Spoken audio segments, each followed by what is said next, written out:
Praise the Lord. கர்த்தர் நல்லவர். ஆண்டவரும் அருமை இரட்சகருமாகிய இயேசு கிறிஸ்துவின் உயிர்த்தெழுந்த நாமத்தில் இதை பார்க்கிற ஒவ்வொரு நேயர்களுக்கும் எங்களுடைய கம்ஃபர்டர் ரிவைவல் மினிஸ்ட்ரி சார்பாக அன்பான நல்வாழ்த்துக்களை மற்றும் புத்தாண்டு வாழ்த்துக்களையும் நான் தெரிவித்துக் கொள்கிறேன்.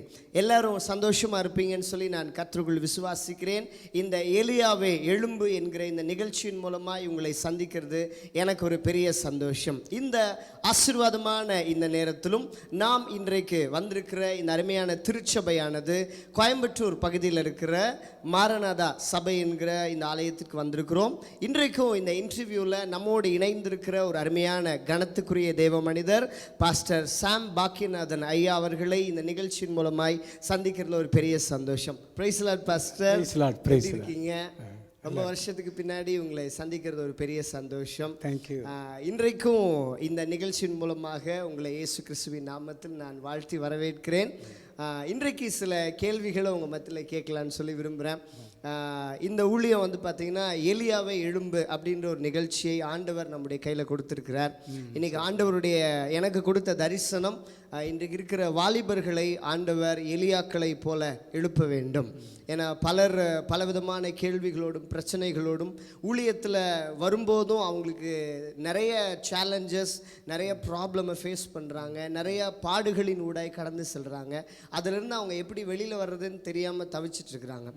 அதே மாதிரியான பாதைகளில் தான் கர்த்தர் நம்மளையும் அழைத்து நடத்தி வந்திருக்கிறார். ஸோ கர்த்தர் உங்கள் வாழ்க்கையில் செய்த நன்மைகளை சாட்சிகளாய் சொல்லும்போது அவர்கள் நிச்சயமாகவே ஆசீர்வாதமாக இருக்கும் என்பதில் எந்த சந்தேகமுமே இல்லை. அதே மாதிரி இந்த நேரத்தில் இந்த புது வருஷத்தில் உங்களுக்கும் உங்கள் சபைக்கும் எங்கள் ஊழியத்தின் சார்பாக இனிமையான புத்தாண்டு நல்வாழ்த்துக்களை தெரிவித்துக் கொள்கிறேன் பாஸ்டர். நாம் ஒரு நிமிஷம் கண்களை மூடி ஜெபம் பண்ணி இந்த ப்ரோக்ராமை ஸ்டார்ட் பண்ணுவோம். மகத்துவம் நிறைந்த அன்பின் ஆண்டவராகிய இயேசுவே, இந்த ஆசீர்வாதமான இந்த நேரத்திலும் இந்த எலியாவை எழும்பு இந்த நிகழ்ச்சியை தொடங்குகிற இந்த நேரத்தில் உம்முடைய திவ்ய பிரசன்னம் எங்கள் மத்தியில் வந்திருக்கிறதுக்காக ஸ்தோத்திரம். இதை பார்க்கிற ஒவ்வொருடைய வாழ்க்கையிலையும் இந்த நிகழ்ச்சியானது ஒரு பெரிய இம்பேக்டை, ஒரு பெரிய எழுப்புதலை உண்டு பண்ண போகிறதுக்காக ஸ்தோத்திரம். தொடர்ந்து பரிசுத்த ஆவியானவர் எங்களோடு இருந்து எங்களை நடத்துங்கன்னு சொல்லி ஜெபிக்கிறோம். இயேசுவின் நாமத்தில் ஜெபிக்கிறோம் நல்ல பிதாவே, ஆமென். பஸ் இப்போது முதல் கேள்வியாக உங்களுடைய பேர் சொல்லிட்டேன். உங்களுடைய ஃபேமிலி பற்றி எங்களுக்காக நம்முடைய நேயர்களுக்கு சொன்னீங்கன்னா ரொம்ப ஆசீர்வாதமாக இருக்கும் பாஸ்டர். என்னுடைய ஃபேமிலி வந்து என்னுடைய மனைவி அவர்கள் சொந்த ஊர் தெசையன்விளை. அவர்களுக்கு எங்களுக்கு ஒரே மகன் ஜோயல் பாக்கியநாதனை கர்த்தர் கிருபையாக கொடுத்தார். நாங்கள் 3 பேரும் ஆண்டவருடைய கிருபையினாலே இந்த தேசத்தில் நாங்கள் வந்து கர்த்தருடைய ஊழியத்தை நாங்கள் செய்து வருகிறோம். கர்த்தர் நல்லவர். நீங்கள் இளம் வயசுலேயே ரசிக்கப்பட்டீங்களா பாஸ்டர்? ஆமாம். 1978 நாங்குநேரி, திருநெல்வேலி மாவட்டம் நாங்குநேரியில் பாஸ்டர் ஜோசப் பாலச்சந்திரன் அவங்க கன்வென்ஷனில் நான் கலந்து கொள்ள கர்த்தர் எனக்கு ஒரு வாய்ப்பை கொடுத்தார். அந்த கூட்டத்தில் 4 நாட்கள் அந்த கன்வென்ஷன் கூட்டங்கள். அதில் 3வது நாள் கூட்டத்தில் அந்த கர்த்தருடைய பணிக்காக என்னை அர்ப்பணித்தேன். அந்த கூட்டத்தின் மூலமாக ரட்சிப்பின் சந்தோஷத்தை நான் பெற்றுக்கொண்டு 79வது வருஷத்தில் தண்ணீரில் மூழ்கி ஞானஸ்தானம் பெற்று கர்த்தருடைய ஊழியத்தின் அழைப்பையும் நான் பெற்றேன். ஹல்லேலூயா. கர்த்தர் நல்லவர்.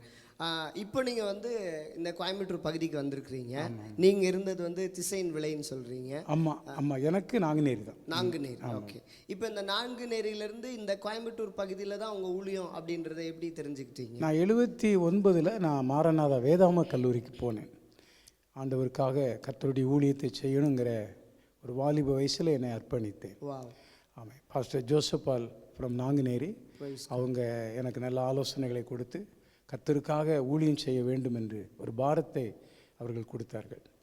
அந்த ஊழியத்தின் நிமித்தமாக 79 மாரநாதா வேதாம கல்லூரிக்கு நான் சென்றேன். கர்த்தர் நல்லவர். இப்போ அடுத்த கொஸ்டின் என்னன்னா, நீங்கள் வேதாகம கல்லூரிக்கு போயிட்டீங்க. ஆண்டவரோட எப்படி ஒரு பர்சனல் என்கவுண்டர் உங்களுக்கு எப்போ கிடைச்சிச்சுங்க? இந்த கன்வென்ஷன் கூட்டத்திலே எனக்கு 78 அந்த கன்வென்ஷன் கூட்டத்தில் ஆண்டவர் என்னோடு பேசின காரியங்கள் என்கிற வார்த்தையே, மகனே என் ஊழியத்தை செய்ய நீ வருவாயா? மத்தேயு 9:35, 36, 37 வாசிங்க. அறுப்பு மிகுதி, வேலையாட்களோ கொஞ்சம். ஒரு ஆத்ம பாரத்தையும் கர்த்தர் அப்பம் கொடுத்தார். அதன் மேலே தான் அந்த வேதாம கல்லூரிக்கு நான் சென்றேன். அதுக்கு நீங்கள் இடையில தான் ரட்சிக்கப்பட்டிருக்கிறீங்க. ஆமாம் ஆமாம் ஆமாம். Okay okay. பிறந்ததுலேருந்து நீங்கள் இன்னொரு மதத்தில் ஆமாம், நாங்கள் வந்து ஒரு சிஎஸ்ஐ சபையை சேர்ந்தோம். ஓகே சிஎஸ்ஐ கர்த்தனால சிஎஸ்ஐ. ஸ்தோத்திரம். ஆண்டவருடைய பரிசுத்தமுள்ள நாம மகிமைப்படட்டும். என்றைக்கு நீங்கள் அபிஷேகம் பெற்றீங்கன்ற அந்த நாள் ஞாபகம் இருக்கா பாஸ்டர்? ஆமாம், அந்த அபிஷேகம் அந்த கூட்டத்தில் அந்த 78ஆவது வருஷத்தில் அது ஒரு பெரிய ஓப்பன் மீட்டிங். அந்த கூட்டத்திலே நான் அபிஷேகம் பெற்றேன். இப்போவே அபிஷேகம். ஆமாம், ரட்சிப்பு நிச்சயத்தை நான் பெற்று அப்புறம் அந்த கூட்டத்திலே அதுக்கு ஒரு 2 வாரம் கழித்து தான் ஞானஸ்தானம் எடுத்தோம். அப்புறம் தொடர்ந்து இன்னொரு காத்திருப்பு கூட்டம், அங்கே வந்து இந்த காத்திருப்பு கூட்டம் சனிக்கிழமை நடத்துவாங்க பாஸ்டர் ஜோசப் ஐயா. அந்த கூட்டத்தில் நான் அபிஷேகம் பெற்று ஆண்டவருடைய வல்லமையை பெற்றுக்கொண்டேன். ஆமாம், ரொம்ப சந்தோஷம் பாஸ்டர். இன்னைக்கு இதை பார்க்குற அருமையான வாலிபர்கள் எல்லாருக்கும் எப்படின்னா அவங்க உடனே ஊழியத்தில் நல்லா மேலே வந்துடணும் அப்படின்ற ஒரு வாஞ்ச ஆசை இருக்குது. ஆனால் இதற்கெல்லாம் அடிப்படை கர்த்தருடைய அபிஷேகம்ன்றத நிறைய பேர் உணராமல் இருக்கிறாங்க. ஸோ அவருடைய அபிஷேகத்தினுடைய மேன்மையை குறித்து சில வார்த்தைகளில் நீங்கள் சொல்லணும் என்ன சொல்லுங்கள்? அபிஷேகம் பெற்றாதான் நம்ம ஊழியம் செய்ய முடியுங்கிற ஒரு தெரிந்து கொள்ளுதலை நான் பெற்றுக்கொண்டேன். ஏன்னா இயேசு கிறிஸ்து அவர் அபிஷேகத்தின் பெற்ற பிறகுதான் ஊழியத்துக்கு அவர் வந்தார். மத்த லூக்கா 4ஆம் அதிகாரத்தில் இயேசு பரிசுத்தாவினாலே நிறைந்தவராய் அவர் ஊழியத்துக்கு அபிஷேகம் பெற்று தான் அவர் ஊழியத்துக்கு வந்தார். அதே போல் அந்த அடிப்படையில் எனக்கு ஒரு போதனை கொடுக்கப்பட்டது. அதனால் அந்த அபிஷேகத்தின் பெற்று நம்ம ஊழியம் செய்வது கர்த்தருக்காக ஒரு பெரிய காரியங்களை செய்யலாங்கிறது. ரெண்டாவது, நமக்கு ஒரு பாதுகாப்பு, அதில் நமக்கு ஒரு நல்ல தன்னை காத்து கொள்ளுகிற ஒரு வல்லமையும் அதில் உண்டு என்பதை நாங்கள் அறிந்து கொண்டோம். கர்த்தர் நல்லவர், கர்த்தர் நல்லவர். ஓகே, அடுத்தது வந்து இந்த ஊழியத்துக்கு நீங்கள் வந்துட்டீங்க. இந்த ஊழியத்தில் 5 விதமான அழைப்பு இருக்குன்றதை நம்ம அறிந்திருக்கிறோம். ஸோ உங்களுக்கு வந்து இந்த போதகர் அழைப்பு தான் அப்படின்றத நீங்கள் எப்படி கண்டுபிடிச்சீங்க? இந்த போதகர் அழைப்பை வந்து நான் வேதாம கல்லூரியில் தான் நான் கற்றுக்கொண்டேன். ஆமாம், அங்கே 2 வருஷம் அந்த நாட்களில் எங்களுக்கு பிரின்சிபல் வந்து ஹென்றி ஜோசப் ஐயா. ஆமாம், அவருடைய பாதத்தில் தான் நாங்கள் கற்றுக்கொண்டோம். அந்த வேதாம கல்லூரியில் 2வது வருஷத்தில் வரும்போது அந்த அழைப்பை நான் பெற்றுக்கொண்டேன், போதகர் அழைப்பை. எபேசியர் 4:12 5 விதமான ஊழியத்தை கர்த்தர் சொல்லும்போது இந்த போதக அபிஷேகம் எனக்கு உண்டு என்பது காரணம். அந்த நாட்களில் நாங்கள் வேதாம கல்லூரி இருக்கும்போது ஒவ்வொரு திருச்சபைக்கும் எங்களை அனுப்புவாங்க சண்டே ஆராதனைக்கு. ஒவ்வொரு ராயபுரம், பிராட்வே, இப்படி அடையாறு, அங்கே இருக்கிற எல்லா மாரநாத சபைக்கும் ஒவ்வொரு வாரமாக ஸ்டூடெண்ட்ஸை பிரித்து அனுப்புவாங்க. அந்த திருச்சபைகள் ஆராதனையில் நான் பங்கெடுக்கும்போது சாயங்காலம் அவுட்ரீச்சிங் போவோம். பாஸ்டர் ஜேம்ஸ் பால்ராஜினி ராயபுரத்தில் இருந்தாங்க, எங்களை அவுட்ரீச்சிங் கூப்பிட்டு போவாங்க. அந்த நாட்களில் உள்ள எதிர்ப்புகள் கிடையாது. அப்போ அந்த நாட்களில் வந்து சபை ஊழியத்தை நான் நிச்சயித்து கொண்டேன். கர்த்தர் இந்த போதக அபிஷேகம்தான் எனக்கு கொடுத்துருக்கிறார் அப்படிங்கிறத நான் நிச்சயித்து கொண்டேன். இப்போ இந்த ஊழியத்தை நீங்கள் ஆரம்பிக்கிறதுக்கு முன்னாடிலாம் ஆண்டவர் உங்களுக்கு தரிசனத்தின் மூலமாக ஏதாவது தரிசனத்தை பார்த்துருக்கிறீங்களா? இல்லை தரிசனத்தின் மூலமாக ஏதாவது பேசி இடைப்பட்டிருக்கிறேன்? ஆண்டவரோடு நான் பேசியிருக்கிறேன். ஆண்டவரே, நீர் காண்பிக்கிற இடத்துக்கு என்னை போவோம், யாரை நான் அனுப்புவேன், யாரை நமது காரியமாய் போவான்னு சொல்லி அன்றைக்கு ஏசாயாவுக்கு ஒரு சத்தம் கேட்டது. கர்த்தர் பேச உசியா ராஜா பல நாட்கள் நான் அதை தியானிச்சிருக்கிறேன். ஆமாம், இந்த வேதாம கல்லூரி நான் முடித்து டிப்ளமோ வாங்கி ஒரு 5 மாதங்கள் நம்முடைய தலைமை போதகர் ஐயா ஹென்றி ஜோசப் ஐயா என்னை அங்கேயே இருக்க வச்சாங்க. ஒரு 2-3 ஸ்டூடெண்ட்ஸ் என் கூட இருந்தாங்க. ஆண்டவர் வந்து உன்னை நான் எங்கே போய் சொல்கிறேனோ கர்த்தர் சொல்கிற வரைக்கும் நீ இங்கே தான் இருக்கணும் அப்படின்ட்டு. அதனால் அங்கேருந்து அதுக்கப்புறம் தான் நான் வேதாம கல்லூரி முடித்து திடீர்னு ஒரு நாள் ஐயா கூப்பிட்டு, தலைமை போதகர் ஐயா கூப்பிட்டு, மதுரை மாவட்டம் உசிலம்பட்டிக்கு நீங்கள் போக வேண்டும் என்று ஐயா சொன்னார்கள். அப்போ அங்கேருந்து கோயம்புத்தூர் பகுதிக்கு எப்படி? ஆமாம், அதுக்கப்புறம் வந்து கோயம்புத்தூரில் வந்து இங்கே வந்து பொள்ளாச்சிக்கு நம்ம ஐயா அங்கே வந்திருக்கிறாங்க. ஓகே, அவங்க இந்த போதகர் மாநாட்டுக்கு பெண்டிகாஸ் ஃபெலோஷிப் பொள்ளாச்சியில் வந்திருக்கும்போது கோயம்புத்தூரில் நம்ம மாரநாதா திருச்சபைகள் கிடையாது நம்ம மாவட்டத்தில். ஆமாம், ஊட்டியில் பாஸ்டர் ஜார்ஜ் இருந்தார், ஆனால் கோயம்புத்தூரில் இல்லை. அப்போ ஒரு நாள் ஐயா என்னை கூப்பிட்டு சொன்னார், சாம் நீ இந்த மாதிரி கோயம்புத்தூர் மாவட்டத்துக்கு நீ போகணும், ஆண்டவர் வந்து ஒன்றா என்னை அனுப்ப சொல்கிறாரு, அதனால் நீ டைரெக்டாக நீ கோயம்புத்தூருக்கு போயிரு அப்படின்னு சொல்லிட்டு. எந்த வருடம்? ஆமாம், நாங்கள் வந்து 89 கோயம்புத்தூர் தான். 89 கோயம்புத்தூரில் வந்து ரத்தினபுரியில் ஒரு சின்ன வீடு எடுத்து, அப்போ தான் நானும் என் மனைவியும், அப்போ நமக்கு ஜோயல் கிடையாது, அப்போ ஆண்டவருடைய ஊழியத்தை அந்த பகுதியில் ரத்தினபுரி, சங்கனூர் அப்படி நாங்கள் செய்து வந்தோம். அதுக்கப்புறம் ஆராதனைக்குன்னு ஒரு இடம் கேட்டு ஜெபித்த போது saint Paul's matriculation higher secondary school RS Puram Kowlipuram ரோட்டில் அந்த இடத்துக்கு நாங்கள் கேட்ட உடனே அவரும் மறுக்காமல் அந்த இடத்தை கொடுத்தார். அதில் தான் நாங்கள் நடத்தி கொண்டிருந்தோம் முதலாக. ஆமாம், ஆமாம். இது வந்து 89 90 இது நடந்த சம்பவம். 90ல் ஸ்டார்ட். ஆமாம் நடந்தது. ரொம்ப சந்தோஷம். அப்போ நீங்கள் ஊழியத்தை ஆரம்பிக்கும் போது சபையில் எத்தனை பேர் வந்து சேர்ந்தாங்க? அப்போ ஒரே ஒரு குடும்பம் தான், ஒரு தனபுஷ்பம் டீச்சர்னு சொல்லி ரத்தினபுரியில். அப்போ வீட்டில் தான் நடத்திக்கிட்டு இருந்தோம். அந்த டீச்சர் தான் ஓகே முதல்ல அவங்க வந்தாங்க. ஒரு சின்ன போர்டு வச்சுருந்தோம், மாரநாதா ஜெப வீடுன்னு சொல்லி. அதனால் அதை பார்த்துட்டு அவங்க வந்தாங்க. அப்புறம் அவங்க குடும்பம் வந்தாங்க. இப்படி ஒரு சில குடும்பங்களாக வந்தார்கள். கர்த்தர்னால.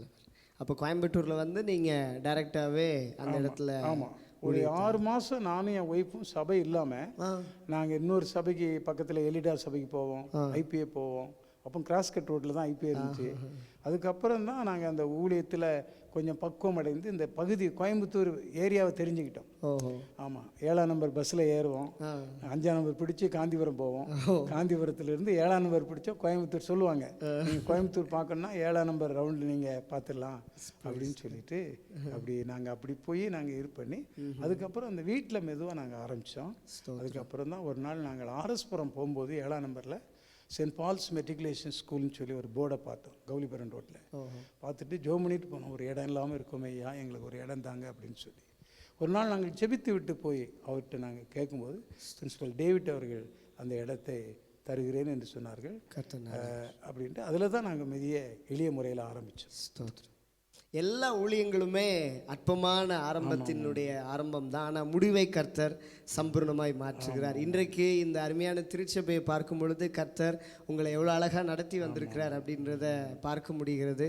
கர்த்தர் உங்களை அழகாக இவ்வளோ தூரம் சுமந்து வந்திருக்கிறார் அப்படின்றதையும் இந்த திருச்சபையை பார்க்கும் போதே நமக்கு தெரிகிறது. ஆண்டவர் நல்லவர். நீங்கள் இந்த திருவள்ளுவர் நகர் ஜிஎன் மில்ஸ் இந்த பகுதியில் கர்த்தருடைய ஊழியத்துக்கு வந்து அல்லது ஒரு தடவை ஒரு அவுட்ரீச்சிங் திருப்பிரசங்கத்துக்கு வந்தோம். ஆமாம், அந்த சென்ட் பால் ஸ்கூலில் இருக்கும்போதே ஒவ்வொரு வாரமும் அவுட்ரீச் போவோம். அப்போ அந்த நாட்களில் இந்த தீவிரவாத இயக்கங்கள் இல்லை, ஆகையினால எதிர்ப்புகள் கிடையாது. ஆகையினால நாங்கள் இந்த சபையாரை கூப்பிட்டுட்டு அவுட்ரீச்சிங் ஒவ்வொரு ஏரியாவாக போவோம். ஒரு தடவை நாங்கள் இந்த ஏரியாவுக்கு நாங்கள் வந்திருந்தோம். இந்த ஏரியாவில் வந்து நாங்கள் பிரசங்கம் பண்ணிகிட்டு இருக்கும்போது ஒரு தாயார் ஒரு வீட்டுக்கு கூட்டிகிட்டு போனாங்க. அந்த பிரசங்கத்தை முடிச்சுட்டு அவங்க இருக்காங்க, அந்த தாயார் இன்னும் இருக்கிறாங்க. கூட்டிகிட்டு அவங்க வீட்டுக்கு நாங்கள் போய் ஜெபம் பண்ணி அவங்கள ரட்சிப்புக்குள்ளே நடத்தி இப்படி பல கூட்டங்கள் வந்து அதுக்கப்புறம் இந்த பகுதியில் இந்த இடத்த வாங்குவதற்கு கர்த்தர் உதவி செய்தார். கர்த்தர் நல்லவர். இப்போ இந்த இடத்த வாங்கும்போது உங்களுக்கு எப்படி ஆண்டவர் அந்த ஒத்தாசை அனுப்பினார்? ஆமாம், அது வந்து ஒரு அந்த நாட்களில் வந்து நமக்கு ஒரு சொந்த இடம் வேணும் அப்படின்னு. அப்போ இதெல்லாம் காடு மாதிரி தான் இருந்தது. ஓகே, எங்களுக்கு என்னென்னா நம்ம ஏதாவது ஒரு இடம் கிடைச்சா போதும் அந்த நிலைக்கு அப்படி இருந்தோம். ஏன்னா அங்கே ஸ்கூலில் நடத்திட்டு இருக்கோம், ஒரே ஒரு சர்வீஸ் தான், உடனே சாவி கொண்டு கொடுக்கணும், அடுத்த நாள் அவங்களுக்கு ஸ்கூலு. அதனால ஒரு சொந்த இடம் இருந்தால் எங்களுக்கு நல்லா இருக்குமேன்னு சொல்லி அப்படின்னு நினச்சி இந்த இடத்த பார்த்துட்டு நான் சென்னைக்கு போனேன். அப்போ தலைமை போதகர் ஐயா ஹென்றி ஜோசப் ஐயா இருந்தார். இப்படி சொன்னாங்க. சொன்ன உடனே அவர் ஐயா வாங்கிடுவோம் தம்பி அப்படின்னு சொல்லி அவர்களே ஒரு நாள் வந்தாங்க இன்டர்சிட்டி ட்ரெயினில். இந்த இடத்த பார்க்குறதுக்குனே அவர் வந்தார். ஐயா அந்த நாட்களில் அவருக்கு எல்லாமே மாரநாதா திருச்சபைகள் சொந்த இடத்துல இயங்கணும்னு சொல்லி ரொம்ப ஐயா பாரப்படுவார். அவர் வந்து பார்த்தாரு, சரி தம்பி உனக்கு இது பிடிச்சிருந்தா நீ சொல்லு அப்படின்னு சொல்லி இந்த இடத்த வாங்குவதற்கு ஐயாவும் உதவி செய்தாங்க. நாங்களும் இதில் பாதி அமௌண்ட்டு போட்டோம். வந்து அதுக்கப்புறம் அண்ணன் தான் வந்து இந்த இடத்த முடிச்சு கொடுத்தார், ஃபின்னி அண்ணன். அதை முடிச்சு அதுக்கப்புறம் நாங்கள் கன்ஸ்ட்ரக்ஷன் ஆரம்பித்து நடத்து. ஓகே, இதை பார்க்கிற அருமையான இளம் ஊழியர்களுக்கு இந்த சாட்சிகள் மூலமாய் சொல்ல விரும்புவது என்னவென்றால், இன்றைக்கு கூட இதை பார்க்குற நீங்கள் ஐயாவை போல பல ஸ்கூலில் நீங்கள் ஆலயத்தை நடத்தி கொண்டிருக்கலாம். ஐயாவை போல பல இடமில்லாத சொந்தமான இடம் இல்லாமல் வாடகை இடத்துல நடத்தி கொண்டிருக்கலாம். நம்முடைய ஆண்டவர் அற்புதங்களின் தேவனாக இருக்கிறார். அவர் சர்வ வல்லமை நிறைந்த தேவனாக இருக்கிறார். அவரால் செய்யக்கூடாத அதிசயமான காரியம் ஒன்றுமே இல்லை. அதனால்தான் எரேமியா தீர்க்கதரிசி மூலமாய் சொல்லுகிறார், இதோ நான் மாம்சமான யாவருக்கும் தேவனாகிய கர்த்தர், என்னாலே செய்யக்கூடாத அதிசயமான காரியம் ஒன்று உண்டோ? இன்றைக்கு இதை பார்க்கிற உங்களை பார்த்து ஆண்டவர் சொல்றார், மகனே மகளே, நான் சர்வ வல்லமையுள்ள ஆண்டவராக இருக்கிறதுனால உன் வாழ்க்கையில் என்னால் அதிசயம் செய்யாமல் இருக்க முடியுமா? இன்னைக்கு நீங்கள் இப்படிப்பட்ட சேலஞ்சஸை ஃபேஸ் பண்ணுறீங்களா? ஆண்டவரே எனக்கு கூட ஊழியம் செய்யணும்னு ஆசை தான், எனக்கு கூட என்ன நீங்கள் போதகரை அழைச்சிருக்கிறீங்க, ஆனால் ஒவ்வொரு தடவையும் நான் வந்து சொந்த இடம் இல்லாதனால ஒவ்வொரு இடத்துக்காக காலி பண்ணி போய் அதனால பல மக்கள் ஸ்பிளிட் ஆகி ஊழியத்தில் ஒரு பெரிய பாதிப்போடு இருக்கேன் அப்படின்னு சொல்லி யோசிப்பீங்கன்னு சொன்னால், இன்றைக்கு தேவ மனிதர் ஐயாவுடைய சாட்சி உங்களோடு கூட இடைப்பட்டிருக்கும் என்பதில் எந்த சந்தேகமே இல்லை. உங்களுக்கும் கர்த்தர் சொந்த இடங்களை கொடுப்பார், சொந்த சபைகளை கொடுப்பார். உங்களை கர்த்தர் ஆசீர்வாதமாய் நாம் இன்றைக்கு எழுப்புதலின் காலகட்டத்துக்குள்ளாக வந்திருக்கிறோம்.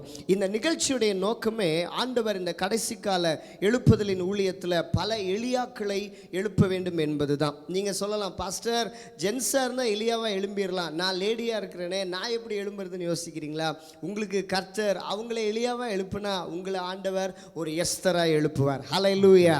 உங்களை ஒரு தெபோராளாக எழுப்புவார். சத்துருக்களை முறியடிக்கிற ஒரு ஜெயம் பெற்ற ஒரு வீராங்கனையை அவர் உங்களை எழுப்ப அவர் போதுமானவராக இருக்கிறார். தொடர்ந்து ஐயாவிடத்தில் சில சுவாரஸ்யமான கேள்விகளை நம்ம கேட்க போகிறோம். எங்களோடு கூட இணைந்திருங்கள். கர்த்தர் நல்லவர், உங்களை ஆசீர்வதிப்பார். ஐயா, உங்களுடைய ஊழியத்தினுடைய அனுபவங்கள் எல்லாம் கேட்கும்போது ரொம்ப சந்தோஷமாக இருக்குது. எங்களுக்கே அது ரொம்ப எனர்ஜெட்டிக்காக இருக்குது.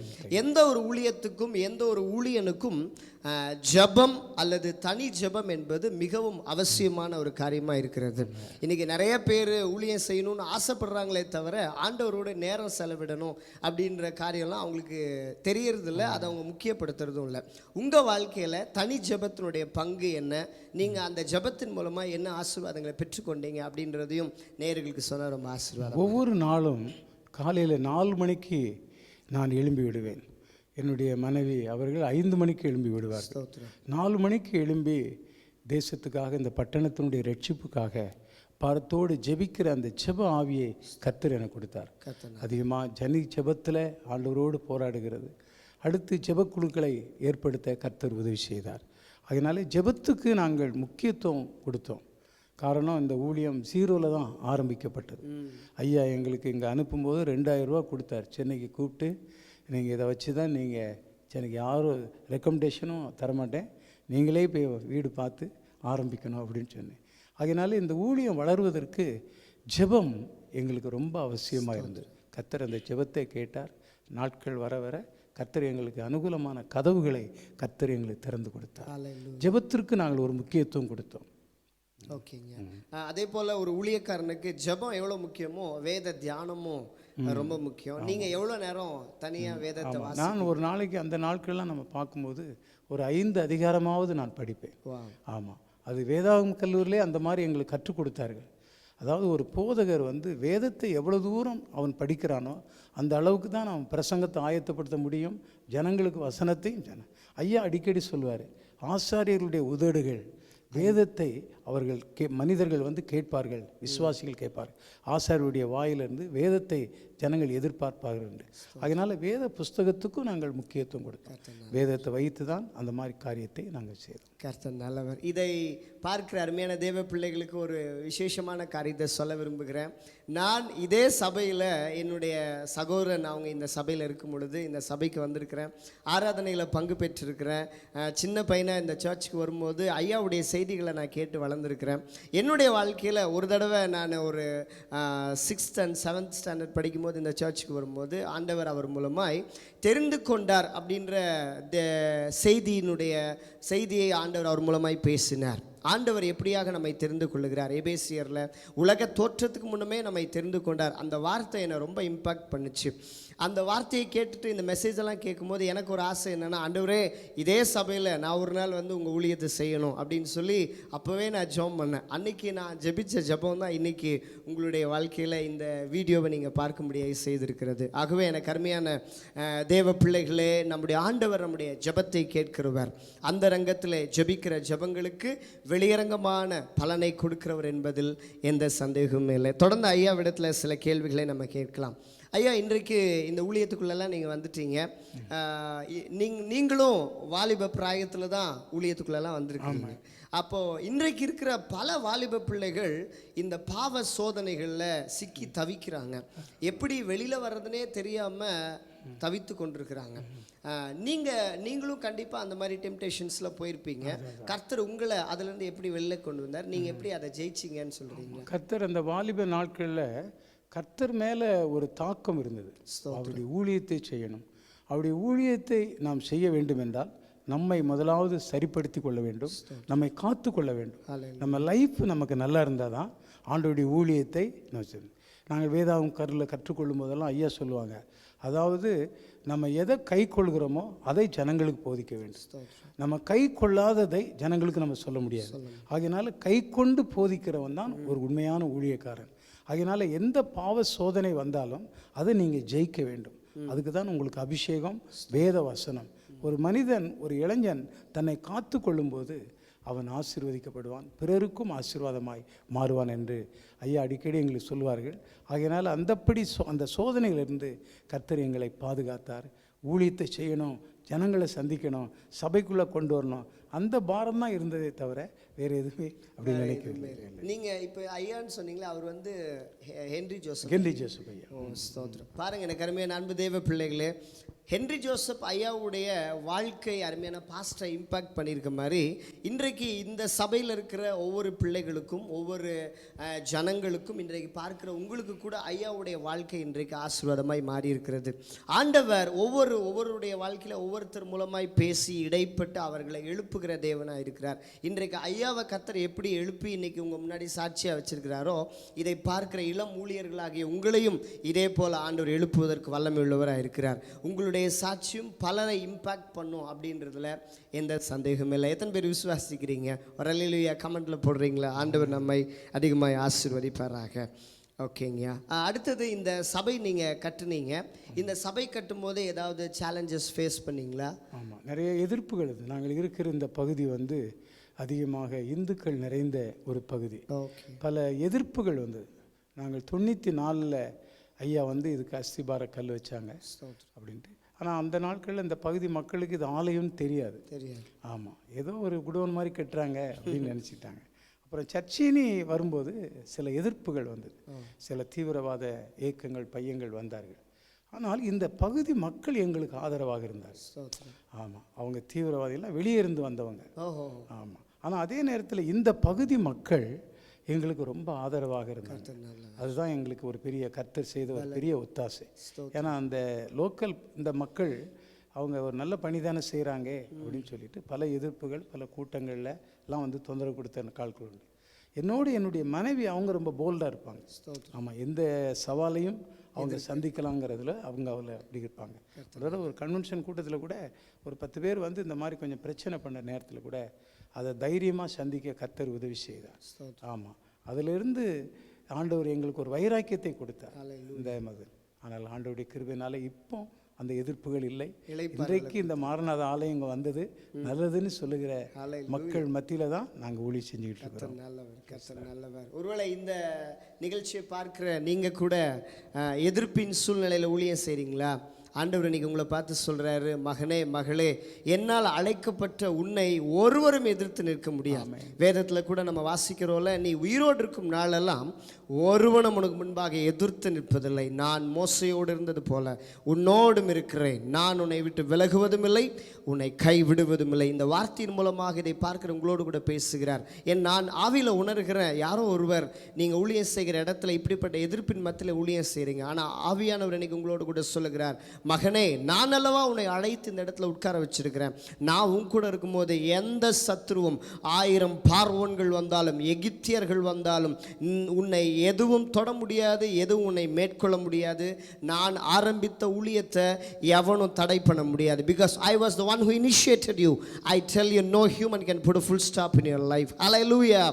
எத்தனை நரகம் வந்தாலும், நரகத்தில் இருக்கிற 1000 சத்துருக்கள் வந்தாலும், பில்லி சூனியங்கள் வந்தாலும், கர்த்தருடைய வல்லமை டைனமைட்டை விட பல மடங்கு அதிகமாக இருக்கிறதுனால அவருடைய அபிஷேகம், அவருடைய வல்லமை உங்கள் ஊழியத்தில் பெரிய காரியங்களை செய்யும், சத்துருடைய வல்லமைகளை தவிடுபடியாக்கும் என்பதில் எந்த சந்தேகமே இல்லை. இன்றைக்கு பாருங்கள், ஆண்டவர் ஐயாவுடைய ஊழியத்தில் ஒரு இளைப்பாறுதல் உள்ள ஒரு ஊழியத்தை கொடுத்துருக்கார். உங்கள் வாழ்க்கையிலையும் ஒரு இளைப்பாறுதலை ஆண்டவர் கொடுக்க போதுமானவராக இருக்கிறார். ஹல்லேலூயா. ஆண்டவர் நம்மை ஆசீர்வதிப்பார். ஐயா, அதோடு கூட உங்கள் ஊழியத்தில் உங்களுடைய வாலிப பிராயத்திலிருந்தே ஏசப்பா அற்புதங்களின் தேவனாக இருக்கிறாரு நமக்கு தெரியும். ஒவ்வொரு நாளும் கர்த்தர் நம்ம வாழ்க்கையில் பல அற்புதங்களை செய்திருக்கிறார். இன்றைக்கி நான் நம்ம சர்ச்சுக்குள்ளே வரும்போது 2-3 வாகனங்களை நான் பார்த்தேன். ஆனால் ஆண்டவர் உங்களுக்கு நீங்கள் ஊழியத்துக்குள்ளே வரும்போது கண்டிப்பாக வாகனம் இல்லாமல் தான் வந்திருப்பீங்க. இந்த வாகனம் அப்படின்றது கூட ஒரு பெரிய ஒரு ஆசீர்வாதம் தான். எப்படி நீங்கள் இந்த வாகனங்களெல்லாம் வாங்க ஆண்டவர் உங்களுக்கு கிருபை செஞ்சார்ன்ற சாட்சியை கூட சொன்னால் இதை பார்க்குறவங்களுக்கு ரொம்ப ஆசீர்வாதமாக இருக்கும். அது ஒரு பெரிய அற்புதம் தான். நாங்கள் வரும்போது, நானும் என் மனைவியும் வரும்போது ஒரு சின்ன ரேலி சைக்கிள் தான் வைத்திருந்தோம். சைக்கிள் வச்சு? ஆமாம், சைக்கிள் வச்சுருந்தோம். அந்த சைக்கிளில் அதில் ஒரு மெக்கபோன் போட்டிருப்போம். அப்படி தான் நாங்கள் ஊழியத்துக்கு போனோம். அதுக்கு பின்பு எங்களுக்கு ஒரு சின்ன மொபைல் ஒன்று வாங்க உதவி செய்தார். TVS 50 அந்த நாட்களில் அப்படி வாங்க செய்தார். அப்புறம் ஒரு தடவை நம்முடைய தலைமை போதகரை அங்கே வந்திருக்கும்போது, நம்ம ஹெட் குவார்ட்டர்ஸில் தம்பி ஒரு ஸ்கூட்டர் இருக்குது, நான் ஓட்டின ஸ்கூட்டரு, நீ அதை எடுத்துகிட்டு வந்து நீங்கள் வச்சுக்க அப்படின்னு சொல்லிட்டு, அந்த ஸ்கூட்டர் நான் எடுத்துகிட்டு வந்து அதில் தான் டிரைவிங் பழகினேன். ஆமாம், அதில் தான் டிரைவிங் பழகினேன். அதுக்கப்புறம் கர்த்தர் எனக்கு ஒரு ஆக்டிவா ஹோண்டா கொடுத்தார். ஆமாம், ஆண்டவரே நல்ல வாகனங்களை எங்களுக்கு தாங்க அப்படின்னு சொல்லிட்டு அதுக்கப்புறம் நான் கேள்விப்பட்ட வரைக்கும் லேம்ப்ரெட்டா ஸ்கூட்டரில் தான் நீங்கள் போய் ட்ராக்ஸ் எல்லாம். ஆமாம் ஆமாம். அதுக்கப்புறம் ஆக்டிவா ஹோண்டா வாங்கினோம். அதுக்கப்புறம் ஒரு பைக்கு ஒன்று வாங்கினேன். அப்போ நான் பைக், எனக்கு ஒரு ஆசை, நல்ல பைக்கில் நம்ம போகணும், ஆண்டோடைய ஊழியத்தை செய்யணும், ஒரு ஹவுஸ் விசிட்டிங் போகும்போது அப்படின்னு. என்னென்னா நானும் என் மனைவியும் ஆரம்ப நாட்களில் எந்த மனிதனிட்டையும் போய் நாங்கள் நிற்கக்கூடாது, ஆண்டவரே உண்மையே சார்ந்து நாங்கள் ஊழியம் செய்யணும், ஒத்தாசை உம்மிடத்திலேருந்தே எங்களுக்கு வரணும் அப்படி. ஆனால் கர்த்தர் தான் இதையெல்லாம் நமக்கு கொடுத்தார். அந்த உயர்வுக்கு இன்றைக்கு கர்த்தர் நல்ல வாகனங்களை கொடுத்துருக்கிறாரு. எல்லாமே கர்த்தர் நமக்கு ஆசீர்வாதங்களை கொடுத்துருக்கிறாரு. ஜோயல் ஊழியத்தில் வந்தது ஒரு பெரிய கிருபை. அவரும் கார்வனியால் முடிச்சுட்டு அதுக்கப்புறம் எஸ்ரா சர்க்குணம் பைபிள் காலேஜ் ஊழியத்துக்கு வந்தது. எல்லாமே கர்த்தர் செய்த அற்புதம். இன்றைக்கு ஆண்டவர் எல்லா நிறைவுகளையும் நம்ம கொடுத்துருக்கிறார். கர்த்தருக்கே மகிமை. அல்லேலூயா. பார்த்தீங்களா, எவ்வளோ ஒரு அருமையான சாட்சியை நம்ம கேட்டுட்ருக்குறோம். ஆண்டவர், நம்முடைய ஆண்டவர் ஒரே நாளில் நம்மை உயர்த்துகிற ஆண்டவர் அல்ல. வேதம் சொல்லுகிறது, தாவீது நாளுக்கு நாள் விருத்தி அடைந்தான், சேனைகளின் கர்த்தர் அவனோடு கூட இருந்தார். இன்றைக்கி நீங்கள் எப்படி ஊழியத்தை நான் நிறைவேற்றுறது, என் ஊழியத்தில் நான் எப்படி ஹை லெவலுக்கு நான் வர முடியும், நான் எப்படி மேலே ஷைன் பண்ண முடியும் அப்படின்ற கேள்வியோடு நீங்கள் பார்ப்பீங்கன்னு சொன்னால், ஐயாவுடைய சாட்சி நம்ம வாழ்க்கையில் ஒரு பெரிய ஒரு இம்பேக்டை உண்டு பண்ணுது.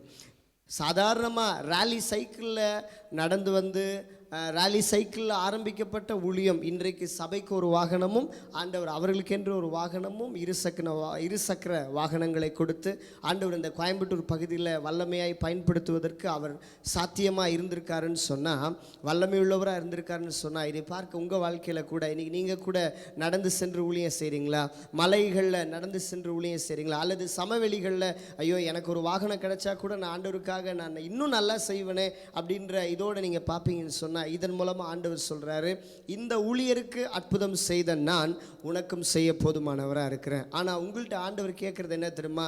ஐயா ஒரு அருமையான வார்த்தை சொன்னாங்க, நாங்கள் எங்களுக்கு ஒத்தாசை வருகிற ஆண்டவரையே நாங்கள் சார்ந்து கொண்டோம்.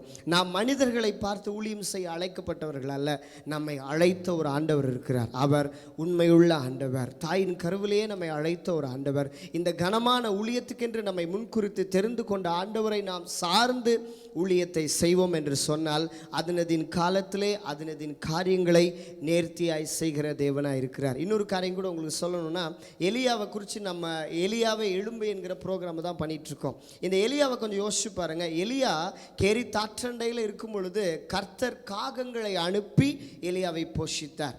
எலியா காகத்தை தேடி போல காகங்கள் தான் எலியாவை தேடி வந்ததான். உங்கள் வாழ்க்கையில் கூட இன்றைக்கி ஏதோ ஒரு தேவையோடு இருக்கிறீங்களா, ஐயோ இந்த ஊழியத்தில் இவ்வளோ பெரிய தேவை இருக்குது, எப்படி சந்திக்கப்படுவதுன்னு தெரியலன்ற சூழ்நிலையோடு இருப்பீங்கன்னு சொன்னால், கர்த்தர் உங்களுக்கான காகங்களை அனுப்புவதற்கு அவர் போதுமானவராக இருக்கிறார். தொடர்ந்து நம்ம கேள்விகளை கேட்கலாமா?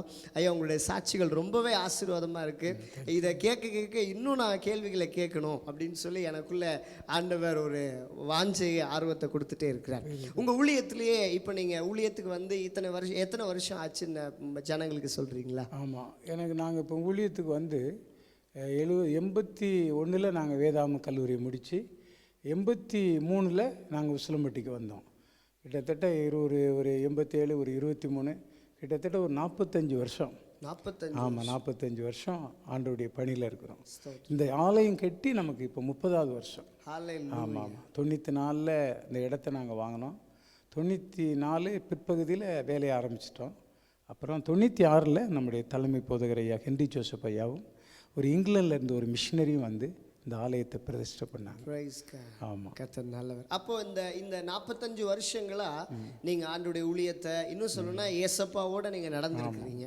இந்த 45 வருஷத்துல உங்க வாழ்க்கையில மறக்க முடியாத ஒரு சம்பவம், ஆண்டவர் செய்த அற்புதம் அப்படின்னா எதை நீங்க சொல்லுவீங்க? ஆமாம், ஆண்டவர் செய்த ஒரு அற்புதம் அப்படின்னா இந்த இடத்துல நம்ம ஆலயத்தை கட்டினதும், அடுத்து கோயம்புத்தூரில் கிட்டத்தட்ட இன்னைக்கு ஒரு 22 ஊழியங்கள் இருக்குது. ஓஹோ. ஆமாம், அதுதான் என்னால் ஒரு ஆண்டவர் நம்ம ஊழியம் உடுமலைப்பேட்டை, மலுமிச்சம்பட்டி, இப்படி எல்லா இடங்களிலேயும் ஊழியர்கள் எழுப்ப கர்த்தர் உதவி செய்தார்.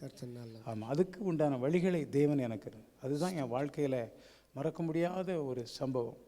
இதை பார்க்கும்போது எனக்கு ரொம்ப ஆச்சரியமாக இருக்கிறது. நம் மூலமாக அநேகர் ஆண்டவருடைய பணிக்கு வரணும்னு சொல்லி ஜெபித்த போது அந்த காரியத்தை செய்தார். அதுதான் என்னுடைய ஊழியத்தில் தேவன் என்னோடு இருக்கிறார் என்பதை நிறைய ஊழியர்கள் இன்றைக்கும் இருக்கிறார்கள்.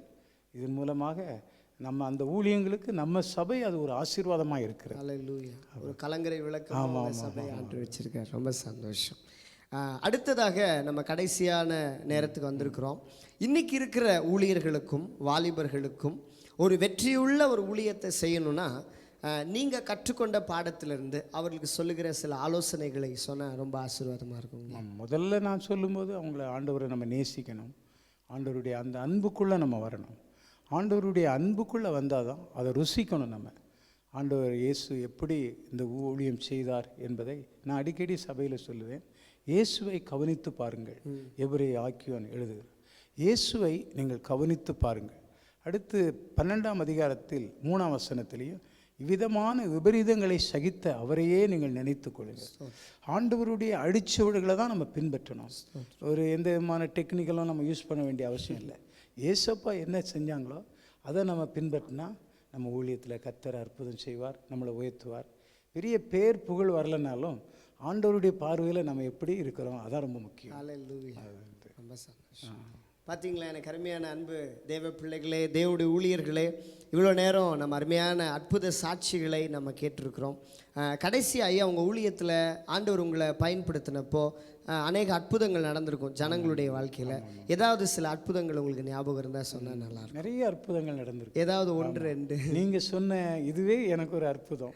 உங்கள் செய்தியை கேட்டு நான் ஊழியத்துக்கு அர்ப்பணித்தது அப்படின்னு சொல்லிட்டு எப்படியோ எல்லாம் நிறைய பேர் சொல்லுவாங்க.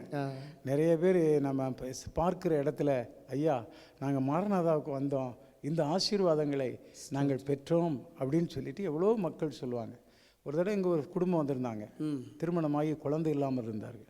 ஆனால் சபைக்கு வந்து ஐயா ஒரு நாள் உங்கள்கிட்ட நாங்கள் ஜெபித்துட்டு போனோம், இனி நீ அழுது கொண்டுராய் என்று அந்த வாக்கு தத்தத்தை ஏசாயா 30:19 அடுத்த இதிலே எங்கள் மனைவி அவங்க கன்சீவ் ஆனாங்க, எங்களுக்கு குழந்தை கொடுத்தார். இப்படி நிறைய காரியங்களை கர்த்தர் செஞ்சிருக்கிறதை நான் வாழ்க்கையில் பார்க்க. ஆனால் நான் ரொம்ப அதை பெருசாக சொல்ல மாட்டேன்.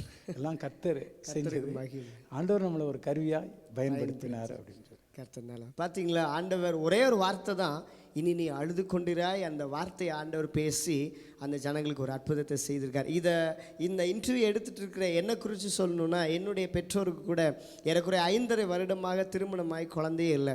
அப்போ அவங்க ஊட்டியில் இருக்க ஒரு ஹாஸ்பிட்டலில் செக் பண்ணும்போது அவங்க சொன்னாங்களாம், you don't have a chance to get a baby அப்படின்னு சொல்லியிருக்கிறாங்க. உங்களுக்கு குழந்தை பிறக்கிறதுக்கான வாய்ப்பு இல்லைன்னு சொல்லியிருக்கிறாங்க. ஆனால் இன்றைக்கு நாம் ஆராதிக்கிற நம்முடைய ஆண்டவர், அவர் வாய்ப்பில்லாத இடத்தில் ஒரு வாய்ப்பை உண்டாக்குகிறவர், அவர் இல்லாதவைகளை இருக்கிறவைகள் போல் அழைக்கிறவர், ஒன்றுமில்லாமல் இருந்து எல்லாவற்றை உருவாக்குகிற தேவனை நாம் ஆராதிக்கிறோம், பிரசங்கிக்கிறோம், ஊழியம் செய்கிறோம்.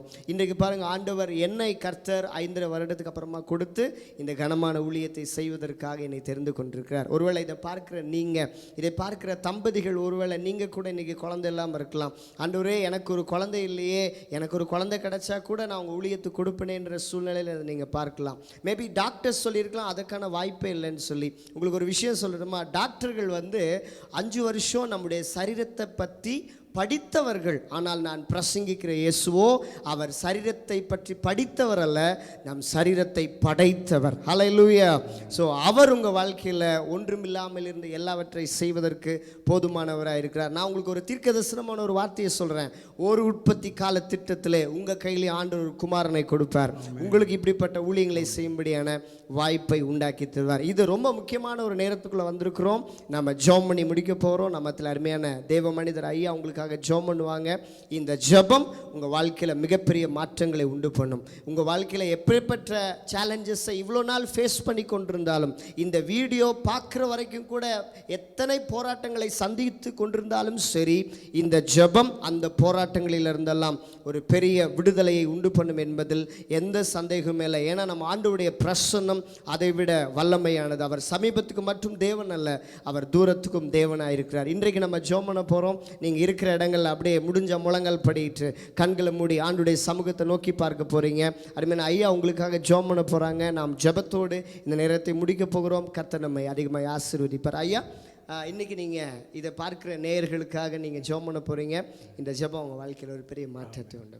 எல்லாரும் நம்ம கண்களை மூடி நம்ம ஜெபிப்போம். பிதாவே, நாங்கள் உம்மை ஸ்தோத்திரிக்கிறோம். இந்த அருமையான மத்தியான வேளைக்காக நாங்கள் ஸ்தோத்திரிக்கிறோம். இவ்வளவு நேரம் ஊழியத்தின் அனுபவத்தை குறித்து அருமையான சகோதரரோடு கூட பகிர்ந்து கொள்ள கர்த்தர் பாராட்டின இரக்கத்திற்காக ஸ்தோத்திரம். நீர் எங்கள் மேல் வைத்த அன்பு பாசத்துக்காக ஸ்தோத்திரம், நேசத்துக்காக ஸ்தோத்திரம். உலக தோற்றத்துக்கு முன்பு நீர் எங்களை தெரிந்து கொண்டதுக்காக ஸ்தோத்திரம். ஆரோனை போல அழைக்கப்பட்டால் ஒழிய இந்த கனமான ஊழியத்துக்கு ஒருவனும் தானா ஏற்படுகிறதில்லை என்று எபிரேய ஆக்கியோன் சொல்லுகிறதை நாங்கள் நினைவு கூறுகிறோம். இப்பொழுது இந்த பேட்டியை கண்டுகொண்டிருக்கிற ஒவ்வொரு மக்களுக்காக நாங்கள் ஜெபிக்கிறோம். இந்த இணையதளத்தின் மூலமாக அவர்கள் குடும்பத்தை நீர் ஆசீர்வதியும், அவர்களுக்கு நீர் ஒரு அற்புதத்தை செய்யும். இந்த வார்த்தையை கேட்டுக்கொண்டிருக்கிற மக்கள் மேலே பரிசுத்தாவின் வல்லமை இறங்கட்டும் அப்பா. குறைவோடு அவர்கள் வந்திருந்தாலும் ஒரு நிறைவை நீர் கட்டளையிடும். எவ்வளோ வாக்குத்தத்தங்களை நீர் கொடுத்திருக்கிறீர். இந்த 2026ஆம் ஆண்டிலே பிள்ளைகள் ஒரு அற்புதத்துக்காக காத்திருக்கிறார்கள். அந்த அற்புதத்தை நீர் செய்ய வேண்டும் என்று ஜெபிக்கிறோம். வனாந்திரத்தையும் தண்ணீர் தடாகமாக மாற்றுவேன், வறண்ட கேணியை நீர்க்கேணியாக நான் மாற்றுவேன். அந்த வாக்குத்தத்தத்தை நீர் உறுதிப்படுத்த வேண்டும் என்று நாங்கள் ஜெபிக்கிறோம். சமாதானம் இல்லாத மக்களுக்கு சமாதானத்தை நீர் தாரும் அப்பா. அவருடைய வாழ்க்கையில் ஒரு நிம்மதியை நீர் தாரும். எத்தனையோ மக்கள் வாழ்க்கையில் ஒரு விரக்தியோடு வெறுமையோடு இருக்கிறதை பார்க்கிறோம். இயேசுவாகிய நிறைவு அவர்கள் வாழ்க்கையில் வர வேண்டும் என்று கஞ்சுகிறோம். காலி படகிலே எவ்வளோ மக்கள் வாழ்ந்து கொண்டிருக்கிறார்கள். அந்த வாழ்க்கை படகிலே நீர் ஏற வேண்டும் என்று நாங்கள் ஜெபிக்கிறோம். அற்புதங்கள் நடக்கட்டும், கட்டுகள் உடைக்கப்படட்டும், சமாதானத்தை தாரும், ஜனங்கள் தேவனுடைய ராஜ்யத்தில் சேர்க்கப்படட்டும். தேவன் அப்படி செய்கிறதுக்காக ஸ்தோத்திரம். அருமையான இந்த பேட்டி எடுத்த தம்பி குடும்பத்தையும் நீர் ஆசீர்வதிப்பீராக. இயேசுவின் நாமத்தில் ஜெபிக்கிறோம் நல்ல பிதாவே. ஆமென், ஆமென், ஆமென். ஹல்லேலூயா. ஆமென். அருமையான அன்பு தேவ பிள்ளைகளே, இந்த எலியாவே எழும்பு இந்த நிகழ்ச்சியை நாம் முடிக்க போகிறோம். இவ்வளோ நேரம் அருமையான ஐயாவுடைய சாட்சிகளை கேட்டிருக்கிறீங்க. இவங்களுடைய சபை கோயம்புத்தூர் பகுதியில் ஜிஎன் மில்ஸ் திருவள்ளுவர் நகர் என்கிற பகுதியில் அமைக்கப்பட்டிருக்கிறது. நீங்கள் கோயம்புத்தூர் பகுதியிலிருந்து இந்த நிகழ்ச்சியை பார்ப்பீங்கன்னு சொன்னால் உங்களுக்காக இந்த சபை எப்பொழுதும் திறந்திருக்கும். ஞாயிற்றுக்கிழமை காலையில் எத்தனை மணிக்கு? 7 மணிக்கு முதல் ஆராதனை. ஓகே. இரண்டாவது ஆராதனை 9. முதல் ஆராதனை 7 மணிக்கும், இரண்டாம் ஆராதனை 9 மணிக்கும் இந்த ஆராதனை நடைபெறுகிறது. ஒருவேளை நீங்கள் வேறு எந்த சபைக்கும் செல்லாதவர்களாக இருப்பீர்கள் என்று சொன்னால் இந்த சபையிலே வந்து நீங்கள் கர்த்தரை ஆராதிக்கலாம், தொழுது கொள்ளலாம். எவ்வளோ ஒரு அருமையான அரேஞ்ச்மெண்ட்ஸ் பண்ணியிருக்காங்க பாருங்கள். இந்த சபை எனக்கு ரொம்ப பிடிச்ச சபை. ஆண்டவர் இந்த இடத்துல உலாவுகிறதை நான் பார்த்துருக்கிறேன். நம்முடைய இயேசு மகாராஜா இந்த இடத்துல சிங்காசனம் போட்டு அமர்ந்திருக்கிறார். ஸோ இந்த சபைக்கு வருகிற ஆண்டவருடைய ஆலயத்தை தேடி வருகிற ஒவ்வொருவருக்கும் அற்புதம் செய்வார் என்பதில் எந்த சந்தேகமே இல்லை. ஸோ தொடர்ந்து எங்களோடு இணைந்திருங்கள். இவங்களுடைய யூடியூப் சேனல் அதை உங்களுக்காக நாங்கள் டிஸ்கிரிப்ஷனில் போடுறோம். அவங்களுடைய நிகழ்ச்சிகளை பார்த்து நீங்கள் தொடர்ந்து ஆசீர்வதிக்கப்படுங்கள். இன்னும் இதே மாதிரியான இன்னொரு நிகழ்ச்சியில் உங்களை சந்திக்கிறோம். அதுவரை கர்த்தருடைய கிருபை உங்களோடு இருப்பதாக. God bless you all. Maranatha. Amen.